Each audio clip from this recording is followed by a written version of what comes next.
குவைத்தில் இருந்து கிடைக்கப்பெற்ற இன்றைய சில முக்கியமான தகவல்களை உங்களிடம் பகிர்ந்து கொள்ள இருக்கின்றோம். இன்று பதிவு நாள் 21 9ஆம் மாதம் 2020ஆம் ஆண்டு. குவைத்திலுள்ள அனைத்து இந்திய என்ஜினியர்கள் வரும் 30ஆம் தங்கள் விவரங்களை பதிவு செய்யவும். உங்கள் நண்பர்களுக்கு இந்த தகவலை தெரியப்படுத்துங்கள். குவைத்திலுள்ள அனைத்து இந்திய என்ஜினியர்கள் வரும் 30ஆம் தங்கள் விவரங்களை பதிவு செய்ய வேண்டும். குவைத்திலுள்ள அனைத்து இந்திய பொறியியலாளர்களும் இந்திய தூதரகத்தில் தங்கள் விவரங்களை பதிவு செய்ய வேண்டும் என்று இந்திய தூதரகம் விசேட அறிக்கை ஒன்றின் மூலம் அறிவித்துள்ளது.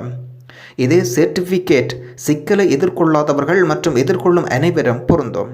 இம்மாதம் 30ஆம் பெயர் விவரங்கள் பதிவு செய்ய வேண்டும். இதை செய்ய நீங்கள் தூதரகம் வெளியிட்டுள்ள லிங்கில் சென்று பதிவுகளை மேற்கொள்ள வேண்டும். குவைத்தில் வைரஸ் பாதிப்பிலிருந்து குணம் அடைந்தவர்களின் மொத்த எண்ணிக்கை 90,000 கடந்தது. கடந்த 24 மணி நேரத்தில் புதிதாக 385 நபர்களுக்கு வைரஸ் தொற்று இனம் காணப்பட்டிருக்கின்றது. கடந்த 24 மணி நேரத்தில் 3 நபர்கள் சிகிச்சை பலனின்றி உயிரிழந்திருக்கின்றார்கள். குவைத்தில் வைரஸினால் பாதிப்படைந்த நபர்களின் மொத்த எண்ணிக்கை 99,434 நபர்கள் ஆகும். அவசர சிகிச்சை பிரிவில் 98 நபர்கள் சிகிச்சை பெற்று வருகின்றனர். அல் முஹேனி எக்ஸ்சேஞ்ச் ஆனது தனது 108வது பிரான்ச்சை அப்பாசியா பிளாக் 5 ஸ்ட்ரீட் 60 புதிதாக துறந்திருக்கின்றார்கள். மரண அறிவித்தல் திருவாரூர் மாவட்டம் நல்லிலம் என்ற ஊரைச் சேர்ந்தவர் மாரிமுத்து என்பவருடைய மகனார் சுந்தரராஜ். அவர்கள் குவைத் நாட்டில் பணிபுரிந்து வந்த நிலையில் மரணமடைந்திருக்கின்றார். அன்னாரது ஆன்மா சாந்தியடைய இறைவனிடத்தில் பிரார்த்தனை செய்வோம்.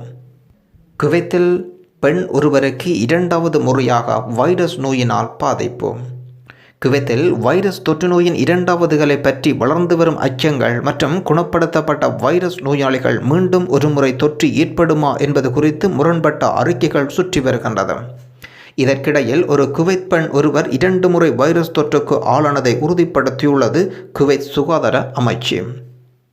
நோயாளிக்கு வைரஸுக்கு எதிராக நோய் எதிர்ப்பு சக்தியை பெற முடியும் என்ற கூற்றுக்கு பதிலளிக்கும் விதமாக மீண்டும் தொற்று நோயை ஏற்படுத்த முடியாததை எதிர்த்து பேசினார். ஜூன் மாதத்தில் முதல் தொற்றுக்கு ஒரு அரை மாதங்களுக்கு பிறகு வைரசுடன் மறுசீரமைப்பதற்கான சாத்தியம் அல்லது பாதிக்கப்பட்ட நபருக்கு அதன் அறிகுறிகள் மீண்டும் தோன்றுவது குறித்து சுகாதார அமைச்சரிடம் அவர் பல மாதங்களாக கேட்டு வந்துள்ளார். பாதிப்பு ஏற்பட்ட திகதிலிருந்து அதை இழந்த பெண் தனது சுவை மற்றும் வாசனை அவர் திரும்ப பெறவில்லை என்பதை உறுதிப்படுத்திய பின்னர் ஜூன் மாதத்தில் அவர் முதலாவது வைரஸ் சோதனையில் பாதிக்கப்பட்டு உறுதி செய்யப்பட்டது. நாட்டின் பொருளாதார மற்றும் வாழ்க்கை இயல்பு நிலைக்கு வர பகுதி நேர ஊரடங்கு உத்தரவு நீடிக்கப்பட்டதிலிருந்து குவைத் வைரஸின் 2வது அலைக்கான ஏற்பாடுகள் செய்துள்ளதும் குறிப்பிடத்தக்கது.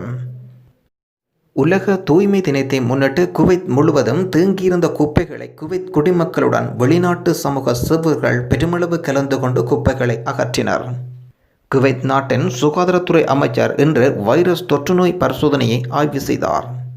குவைத்தில் டிஜிட்டல் சிவில் ஐடியை பயண ஆவணமாக பயன்படுத்தலாம். குவைத்தில் தற்பொழுது வருகை மற்றும் புறப்படுவதற்கு அனைத்து துறைமுகங்களிலும் digital civil ID Kuwait mobile apps மூலம் பயண ஆவணமாக அங்கீகரிக்கப்படும் என்று சிவில் ஏவியேஷன் இயக்குநரகம் அறிவித்துள்ளது.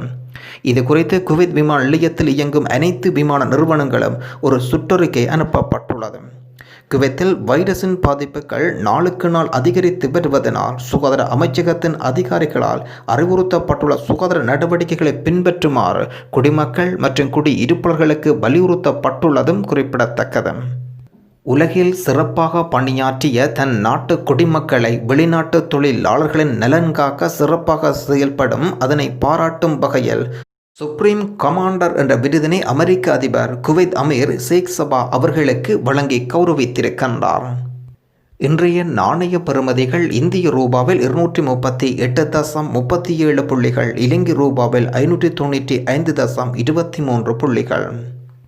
குவைத் அவசர உதவி மையத்தின் சங்கத்தின் புதிய நிர்வாகம் கடந்த வெள்ளிக்கிழமை ஸ்தாபகர் அப்துல் சமத் தலைமையில் தெரிவு செய்யப்பட்டிருக்கின்றது. நிர்வாக உறுப்பினர்கள் விவரங்கள் பின்னர் அறிவிக்கப்படும். குவைத் அவசர உதவி மையத்தினர் தகவல்.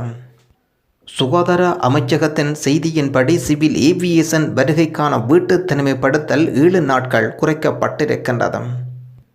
சிவில் சர்வீஸ் பணியகம் 293 குவைத் மக்களை அரச நிறுவனங்களில் பயன்படுத்துகின்றது. சிவில் சர்வீஸ் மத்திய வேலைவாய்ப்பு அமைப்பில் பதிவு செய்தவர்களில் 293 பேரை பல அரச நிறுவனங்களில் பணியாற்ற பரிந்துரைத்தது. 270 பல்கலைக்கழக பட்டதாரிகள், 9 டிப்ளமோ வைத்திருப்பவர்கள், 9 உயர்நிலை பள்ளிகள், டிப்ளமோ 2 ஆண்டுகள் மற்றும் அதற்கு மேற்படிப்புகள் 7, 2ஆம் நிலை மற்றும் 5 இடைநிலை சான்றிதழ்கள் நியமனத்தின் மூலம் பயனடைகின்றார்கள். குவைத்தின் இன்றைய தங்கம் வெள்ளி நிலவரங்கள். தங்கத்தின் பெறுமதி 22 கரட் தங்கத்தின் பெறுமதி 18.6 தினார். 24 கரட் தங்கத்தின் பெறுமதி 19.70 தினார். வெள்ளியின் பெறுமதி 0.26 தினார். குவைத்தில் பொதுப்பள்ளி அட்டவணை கல்வி அமைச்சகம் அறிவிக்கின்றது. 4ஆம் மற்றும் 5ஆம் வகுப்பு மாணவர்கள் நேரடி ஆன்லைன் வகுப்புகளை நடத்துவார்கள். ஆனால் பிற்பகல் 3 மணி தொடக்கம் மாலை 5 மணி வரை.